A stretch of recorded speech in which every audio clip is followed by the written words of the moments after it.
16 जुलाई सुबह 10 बजे अफजलगंज तकिए जानुल्लाह शाह के पास से ये जो ना रैली निकलेगी और वक्फ बोर्ड तक पहुंचेगी।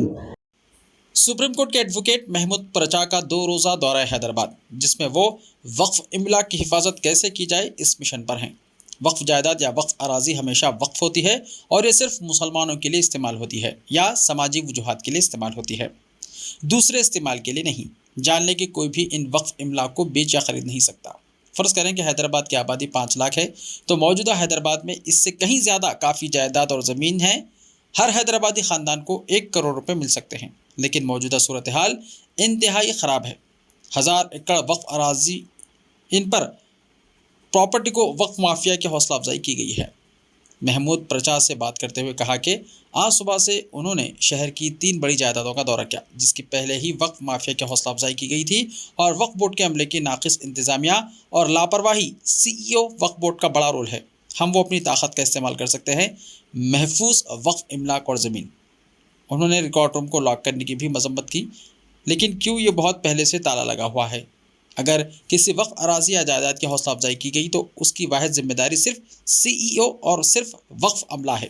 इस मौके पर समाजी कारकुन सारा मैथ्यूज़, सूफ़ी खैरुद्दीन ख़ादरी, सदर सूफ़ी उलमाए कौंसिल, एडवोकेट शकील और एडवोकेट अफजल तखानी मौजूद थे। आइए देखते हैं इसकी मज़ीद तफसीलात। Thank you very much friends. आप सभी लोगों का बहुत बहुत शुक्रिया कि आप लोग आज आए। इस मिशन सेव कॉन्स्टिट्यूशन के जो तेलंगाना चैप्टर है उसका मिशन सेव वक्फ की जो तहरीक चल रही है उसकी शुरुआत काफ़ी अच्छी और मजबूत तरीके से हुई है। करीब 1000 से ज़्यादा वॉलंटियर्स अब तक ज्वाइन कर चुके हैं इस तहरीक को। जो भी छोटी मोटी हम लोगों ने एक कैंपेन चलाया है उसके लिए बहुत ही अच्छा और ज़बरदस्त रिस्पांस तेलंगाना से मिल रहा है, ख़ास तौर पे हैदराबाद के लोगों से। तो मैं उन सभी वॉलंटियर्स का शुक्रिया अदा करता हूं और अभी शाम को उनसे कुछ लोगों से मुलाकात भी होगी। बट अहम बात यह है कि बहुत सारे लोग शायद इस बात को नहीं जानते कि इंडिया में सबसे बड़ा लैंड बैंक डिफेंस या रेलवे का नहीं है। अगर इसकी ठीक से इन्वेस्टिगेशन की जाए तो मेरे एस्टिमेशन से, मेरे अंदाजे से, एक इन्फॉर्म्ड गेस से, वक्फ जो लैंड है वो इंडिया में, भारत में सबसे बड़ा लैंड बैंक है। अब ये वक्फ समझने की बहुत अहम ज़रूरत है कि वक्फ है क्या। ये किसी गवर्नमेंट की, चाहे तो आज की डेमोक्रेटिक गवर्नमेंट या इससे पहले जो बादशाही या राजाई गवर्नमेंट्स होती थी, उसकी तरफ से कोई ग्रांट या एड या कुछ दिया नहीं गया है। वक्फ की प्रॉपर्टीज सिर्फ और सिर्फ वो होती हैं जो मुस्लिम कम्युनिटी के बुजुर्ग अल्लाह की राह में, अल्लाह के लिए, अल्लाह के हवाले किए करते हैं। किन के बेनिफिट के लिए? आने वाली जनरेशन्स के लिए, जो आने वाली बेनिफिशरीज होंगे उसके, मुस्लिम कम्युनिटी के, और रिलीजियस फंक्शंस या सोशल फंक्शंस जो हैं कम्युनिटी के, उसके लिए। तो एक तो ये गलत फहमी सबकी दूर हो जानी चाहिए कि ये किसी भी गवर्नमेंट ने, कभी की भी गवर्नमेंट ने कभी भी ग्रांट या मदद के तौर पे दी है प्रॉपर्टी। कोई भी अपनी ज़ाती प्रॉपर्टी में से ही वक्फ कोई कर सकता है। एक बात ये हो गई, लोगों की जिम्मेदारी लगाई गई। इससे पहले कि मैं बाकी चीज़ों पे आऊँ, किन लोगों की जिम्मेदारी लगाई गई है? वक्फ का जो पार्लियामेंट ने जो एक्ट बनाया है, ये वक्फ एक्ट 1995, उससे पहले भी 1954 में और उसके कई वर्जन्स, अमेंडमेंट्स होते रहे हैं, और लेटेस्ट अमेंडमेंट जो हुआ है 2013 में। तो वक्फ एक्ट जिम्मेदारी लगाता है या चौकीदार बनाता है सिर्फ वक्फ की प्रॉपर्टीज़ की हिफाजत करने के लिए, और उसका सही इस्तेमाल वाकिफ़ की मंशा, यानी कि जिस चीज़ के लिए जिसने वो प्रॉपर्टीज़ वक्फ की हैं उस इंसान की जो मर्जी थी उसको पूरा करने के लिए और उसकी हिफाजत करने के लिए वक्फ बोर्ड बनाए गए हैं पूरे मुल्क में। जहां वक्फ की प्रॉपर्टीज़ इतनी ज़्यादा हैं कि शिया प्रॉपर्टीज़ के लिए अलग से शिया वक्फ बोर्ड बनाने का भी प्रोविज़न है और सुन्नी वक्फ प्रॉपर्टीज़ की देखभाल करने के लिए सुन्नी वक्फ प्रॉपर्टीज़ का भी अलग अलग वक्फ बोर्ड बनाने का भी इस कानून में प्रोविज़न है। और बहुत सारी जगह, बहुत सारी स्टेट्स में कंबाइंड वक्फ बोर्ड बनाने का भी प्रोविज़न है, लेकिन उसमें शिया मेंबर्स होते हैं और शिया कमिटी का भी प्रावधान है कि शिया मसलक के लोग जो हैं वो प्रॉपर्टीज़, शिया प्रॉपर्टीज़ उनके हिसाब से, उनके तरीके से, उनके मसलक के हिसाब से उसका इस्तेमाल हो सके। ये बात भी अहम है जो सबको पता होनी चाहिए, क्योंकि तेलंगाना में शिया वक्फ बोर्ड नहीं है, जो कि इनकम के हिसाब से अगर नापा जाए तो मेरे ख्याल से यहाँ भी होना चाहिए। ये है कि तेलंगाना में अगर हम सिर्फ हैदराबाद के एरिया में वक्फ प्रॉपर्टीज़ का जिक्र करें तो उसकी कैपेसिटी इतनी है कि मुस्लिम फैमिली हर एक तेलंगाना में, जो करीब 5 लाख मुस्लिम फैमिलीज़ होंगी तेलंगाना स्टेट में, उसमें हर एक फैमिली के हिस्से में शुरुआती तौर पे 1-1 करोड़ रुपए आएगा। इतना पोटेंशियल सिर्फ और सिर्फ हैदराबाद की प्रॉपर्टीज़ में है। तो शुरुआत के लिए मैं आपको बता रहा हूँ कि इतनी वक्फ की कैपेसिटी तेलंगाना में है, हैदराबाद में है। तो इसीलिए ज़रूरत इस बात की है आज कि मुस्लिम कम्युनिटी के ख़ास तौर पर हर इंसान को इस बात का ख्याल रखना चाहिए, पहली कि अल्लाह की प्रॉपर्टी है, उसकी हिफाजत करना हमारा मजहबी फ़र्ज़ भी है और हमारी लीगल और कॉन्स्टिट्यूशनल जिम्मेदारी भी है, क्योंकि संविधान और कानूनी वक्फ एक्ट भी ये बात रिकग्नाइज़ करता है कि मुस्लिम कम्युनिटी पूरी तरीके से ज़िम्मेदार भी है और ना सिर्फ ज़िम्मेदार है, उसकी ज़िम्मेदारी भी है वक्फ प्रॉपर्टीज़ की। किसी भी वक्फ की प्रॉपर्टी, मुल्क भर में कोई भी वक्फ प्रॉपर्टी हो, उसके लिए मुस्लिम कम्युनिटी का कोई भी इंसान किसी भी जगह पे इंटरफेयर भी कर सकता है और उसके बारे में सवालात भी पूछ सकता है। तीसरी बात यह है कि ऐसा क्यों नहीं हो रहा, निज़ाम क्या है वक्फ की प्रॉपर्टीज़ बचाने का, वो है वक्फ एक्ट। वक्फ एक्ट के तहत वो सीईओ के ज़रिए होते हैं। तो दूसरा सबसे बड़ा जिम्मेदार अथॉरिटी सीईओ और दूसरे सबसे बड़े मुल्ज़िम सीईओ होंगे अगर कोई गलती होती। उसके बाद जो वक्फ के ऑफिस बेयरर्स या जो वक्फ बोर्ड में काम करने वाले मुलाजिमीन हैं, उनकी जिम्मेदारी आती है। तीसरी और चौथी सबसे बड़ी जिम्मेदारी वक्फ बोर्ड की जो लीगल टीम है, उसकी जिम्मेदारी आती है एक वकील का। बार एडवोकेट्स एक्ट के तहत ये जिम्मेदारी है कि अपने क्लाइंट को सही चीज़ करने के लिए गाइड करे, और क्लाइंट अगर गलत काम करने के लिए कहता है, क्योंकि ये पब्लिक इंटरेस्ट के वकील हैं वो, ऐसा नहीं कि वक्फ बोर्ड के मेंबर्स या सीईओ ने कोई गलत काम करने के लिए कहे और वो गलत काम कोर्ट में जाके करें। उनकी जिम्मेदारी है कि उन्हें गाइड करें और कोर्ट के सामने कानूनी पोजीशन भी सही रखें।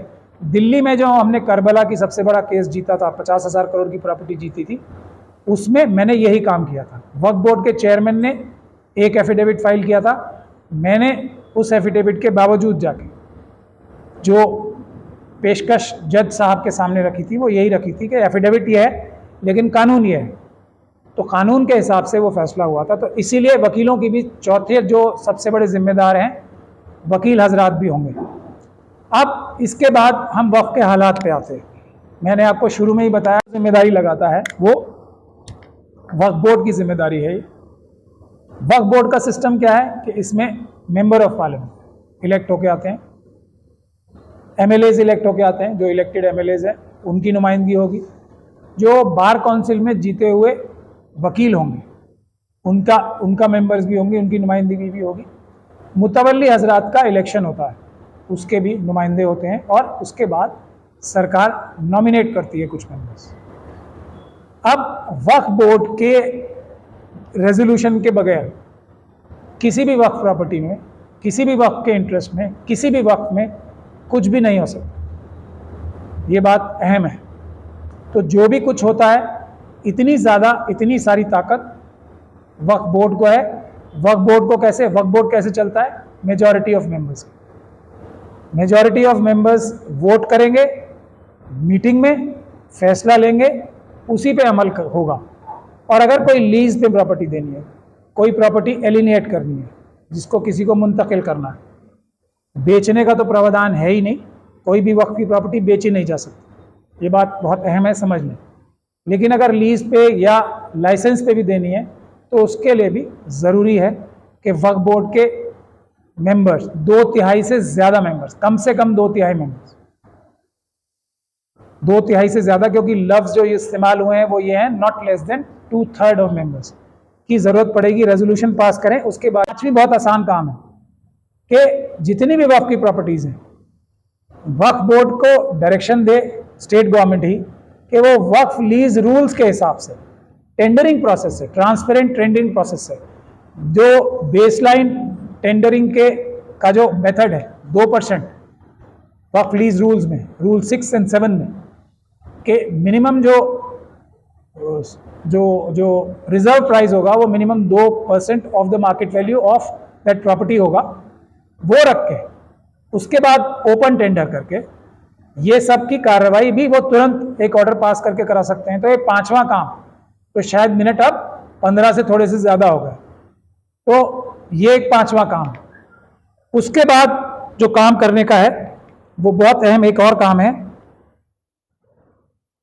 उससे इस काम से, जब लीज रूल्स ऑलरेडी बने हुए हैं, सेंट्रल ये रूल्स हैं, तो वो भी इम्प्लीमेंट करना जिम्मेदारी है। उसमें कोताही हुई है, उसको इम्प्लीमेंट कराना कोई ज़्यादा मुश्किल काम नहीं। एक और अहम बात है, वो वक्फ के जो वर्कर्स हैं उनकी तनख्वाह भी जो है, हम जब उनसे अच्छा काम लेना चाहते हैं तो वो उनकी भी पे कमीशन और TSPSC की जो सर्विस रूल्स हैं उसके हिसाब से उनकी तनख्वाहें होनी चाहिए।